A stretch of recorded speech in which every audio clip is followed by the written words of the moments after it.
So I saw you on ITV the other day.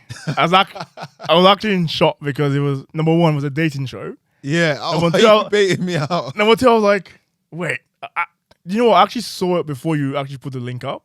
Oh, really? Randomly, because obviously I moved house. I was on ITV. So then I just randomly clicked on that. And I was like, wait. That's so. I know this guy. And then you obviously put it on Instagram later on. Like, yeah. So just talk about how did that happen? That's crazy. Yeah. How did it happen? Well, honestly, it came from me putting out content on YouTube. You know, I was always putting out content on YouTube just because we wanted to tell our story, right? It was something that we saw as a greater purpose, you know, hit a bit of momentum. We got positive feedback.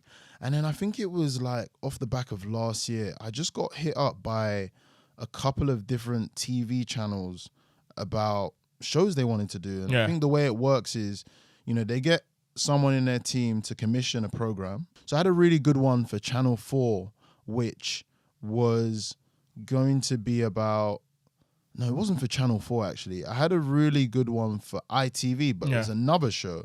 I believe it was called Bad Chefs, funny enough. And I remember doing the interview for it and thinking, this is not me.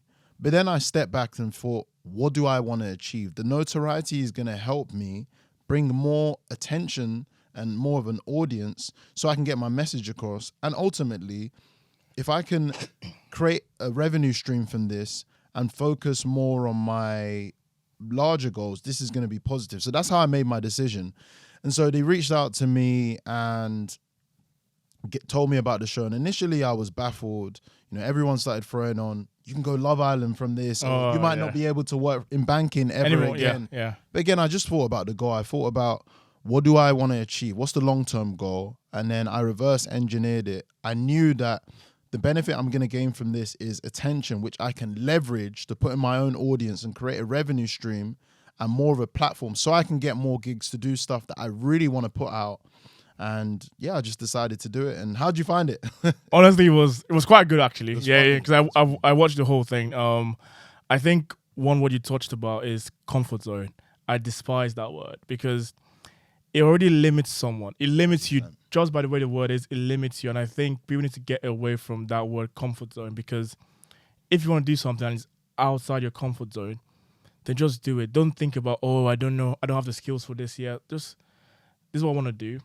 How do I get there? I go learn that, and just go learn it. There's no point trying to second guess yourself and being, I can't do it. What are other people going to think? And I don't know. I don't think it's a good way to 100% arrange your life.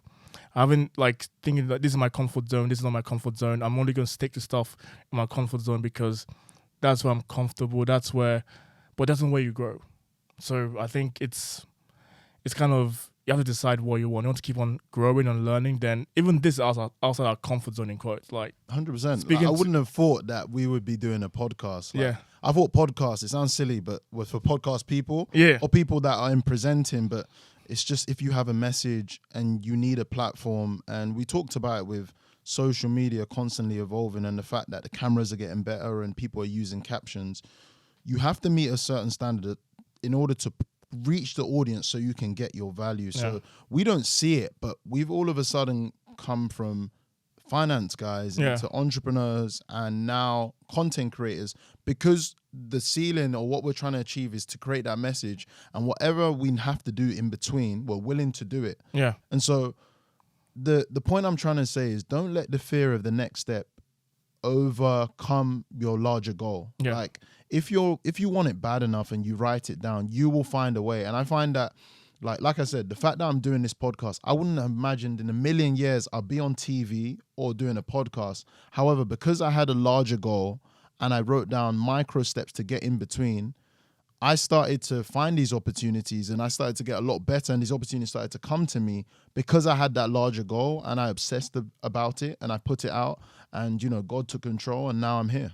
I actually think I actually didn't, in my mind, I thought I had no goals. I just thought I was even though I was achieving stuff, I didn't have a set goal. But what I actually realized is, even though I actually never wrote a single goal down, I knew subconsciously, and each day I was doing stuff that was going to get me towards that goal. So if, for example, I was to work at a bank, each day I was practicing questions all the time, Monday, Tuesday, Wednesday, just because I knew to to get a good job, I need to do this. So it just goes to show you don't have to write it down. You just have to think about it and do those actions. Because I think that's the main takeaway. Perform actions that are going to lead you towards your goal.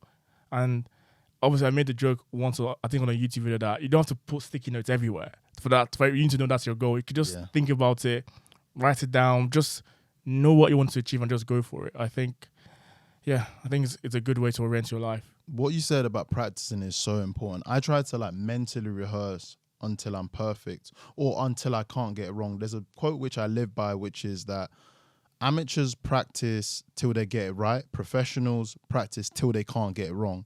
And that's the mentality I try to build or use with anything. Even with this podcast, even though I wouldn't say I planned all the content, I at least envisioned while I was driving here, me on the camera, me on the microphone, me talking to you. I mentally rehearsed it and trained my brain to make this place a comfortable place. Even though it's out of my comfort zone, I made it comfortable. And now I feel like it's a lot more easier to execute. Yeah, I think moving topics a bit, when you go into investment banking, a lot of people will tell you there's no time for anything else. There's no time to see your mom, your dad, to see your dog, I don't know, have a girlfriend, there's no time for anything else. So how have you actually managed to, do an intense job and still find the time to like have outside relationships outside of work? You're going to go to the girlfriend. You know what? I'm not perfect. Yeah. And I'd probably say I'm definitely learning. And as they say, experience is a great teacher. I would be completely honest and vulnerable and say that I probably learned a lot about myself in my previous relationship. And what I would encourage a lot of people to do is try to be as objective as possible and radically transparent. It's almost stepping out of who you are day to day and try to look in a mirror and think, these are my actions, these are results. If I want a different output, I got to change the input. So I had a previous relationship and it was fine. It ended on good terms, but it just wasn't the right person. However, me having a busy job, there's certain behaviors which, I wasn't the best with time management. That showed in the relationship. But rather than always blaming the person, I try to think of ways that I could have improved. And sometimes it's bad. I always think it's my fault. Where can I develop? But by being radically transparent, by looking at your pain points in such great detail, it helps with you in the next scenario. So in terms of managing the relationship, I think you tend to attract people you're very similar to. But where I feel like my mindset is changed is I don't necessarily deem success as being with someone who has the same job as me or thinks the same, because if we think the same and I'm thinking long term and we have kids, it means I think kids are going to think the same and that, their kids are going to think the same. So I try to not necessarily get someone different. I try to make sure that they match my values. Yeah. But I'm more open to and receptive to people who, number one, uplift me that don't necessarily come from the same setup.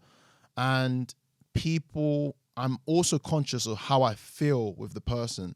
I think with me, someone said it, you don't necessarily always have an off button. And that sometimes can be my weakness. Yeah. But when I'm with someone and they make me feel relaxed and I'm not going 100 miles an hour, I'm not thinking I need to send this email, I need to book this client, I need to, create this content for my business, I need to ensure that I'm prepared for work, I need to prepare for gym, and I have someone who makes me relax. Make sure, and they're still bringing out good, make sure you're very cognizant of that moment and use that as an opportunity to reflect and think, was I like this before? And is this a feeling I enjoy? And that person might be someone who, as long as you're attracted to them, might be someone who you really like and get on with in a relationship. So what I'm trying to say is, I don't define it by the barriers I used to define it by. I look at how I feel, not just in the moment, but how I feel overall. Do they match my values? And if those two things are ticked, then it's something I can explore romantically. And of course, I'm attracted to them. And of course, I'm a Christian girl. Yeah, for me, it was when I go into this relationship, I had to take a step back and think about, what behaviors do I have that I think will not be conducive enough for this relationship? And then you actually have to be very honest with yourself and think, how can I make this the best relationship ever? And like you said, I actually didn't think about it, but well, at that time I did actually. Me and my girlfriend have similar values. We're from completely two different fields. I'm in finance. She's more in like marketing, fashion. She's a proper creative in quotes. Like she's a real creative. We're not real creative. Well, pseudo creative, but not the real creative. But she's a proper creative, and for not once actually ever think I wanted someone to like I wanted my girlfriend to be in finance just like me, because like you said, if I was in finance, she was in finance, or she was like a similar field like law or something like that, then our kids would both be like, try and go to that field, and there's no growth happening. Because I actually want to be in a relationship with someone you can actually grow with. Like, you want to go back home and she talks about her day. It's about fashion, marketing. I actually going to learn from that. Even, honestly, she told me like, because she works in like creative field, she was telling me how what's actually popping on Reels now is actually like dark, moody content. I would have never known that if she was working in finance or like at Goldman Sachs. Like, I would never have known that, but because she was in a different field, she was able to teach me that. And she comes to me for like, investing advice and all the stuff. So it just goes to show like it's about not opposites attract, but you should complement each other. So you shouldn't be completely opposite. Like you need to have similar values, but how your brain works can be different, and it works. Yeah, I'd almost use the term synergy. So synergy, mathematically, this is not going to make sense, but I'll explain. Synergy is the idea that 1 + 1 = 3. So if you talk in the context of investment banking, when two companies come together, they will create a cost synergy, which means that they won't necessarily need two HR functions, because now they're one company, they only need one, so they're going to save millions on that cost. So when I come in communion with someone, there has to be some sort of synergy that says Solomon on his own is not, or Solomon with this person is a lot better than who I am on its 100%. own. And sometimes you have to be all right that there will be some form of compromise, and often it's time, right? Yeah. You want to spend the time doing whatever you want to, right? Or what you deem as most important. So it might be in the gym, it might be spending time at work, it might be spending time at your business. But of course, it's almost like a plant. In order for a relationship to grow, you have to constantly water it. You have to constantly spend time so that you grow as people and you understand both their strengths and both their weaknesses. But you have to make sure that you're willing to accept that these are my weaknesses, or I might need to spend less time doing a certain thing. So it might be going gym or just wasting time, because you find that you have a lot of idle time. Yeah. When you're with a girlfriend, you learn to be very organized. Yeah. However, when you step back and be objective, that overall you're going forward than you would do if you were by yourself, then it makes sense practically. Yeah, I think, honestly, I can say, since I go with my girlfriend, I've been more of a complete person. In the past, I was so like analytical, very extremely rational, which is not a bad thing, but I was extremely rational, but that emotional kind of side of me was lacking. And once you get with your girlfriend, you have to develop that. There's no other way. And I think, like you said, you both have strengths and weaknesses. It's about leveraging those two things, because I might be good at this, she's not good at that, I'm going to help her, and vice versa. So I think the synergy you create from that relationship actually improves both of you than if two of you are just alone. I think that's how you know if a relationship is working. If two of you together is a lot better than both of you single, then you know this is a good relationship and this is something you want to continue. Yeah. And yeah. I want to be attractive to whoever I'm dating, right? Yeah. But a lot of people look first and then they compromise with their values. So they see, okay, she's super attractive. Does she fit my values? Yeah. Does she share the same faith? Does she share the same beliefs? Does she share the same principles? But you should also try to be values first so that you don't find a surprise. Because when you go into a relationship, especially if you're being intentional, you have to know that you might not necessarily be able to change that behavior in that person. And you must be okay, because if you get into a long-term relationship and let's say that maybe they have an anger issue, and for me, that's something, I'm not someone who gets angry easily. So that's something I wouldn't necessarily accommodate. You need to be okay with the fact that you might not be able to change that in the relationship. Going back to what you said about your girlfriend being helpful, even using it from a biblical context, wife or girlfriend, should I say, is the title, but helper is the function. Yeah. It's not that they're solely there to help everything, but they're supposed to, or my belief is that, you know, your purpose as a man, they're going to help develop that in you. And you just have to look at the Bible in Genesis. Like when the Lord created the world and all the cattle and the sheep and the surrounding, everything was good, but Adam himself, wasn't content. And then when he was asleep, the Lord took a rib out of Adam in order to create Eve. And he said, I'll create you a helper. And so that was the original design, I believe, for women. Women should prosper and women can be independent, have their own jobs and be very successful. But I believe an important function is for them to help a man achieve his purpose. So now when I get into romantic relationships, I also think of, how are they supporting me? If I'm 18 hours a day, constantly stressed, thinking about business, thinking about work, and those 6 hours I spend with you, you relax me, you provide for me, or you just mentally put me in a place that is better than I was before, that is a form of help. Yeah.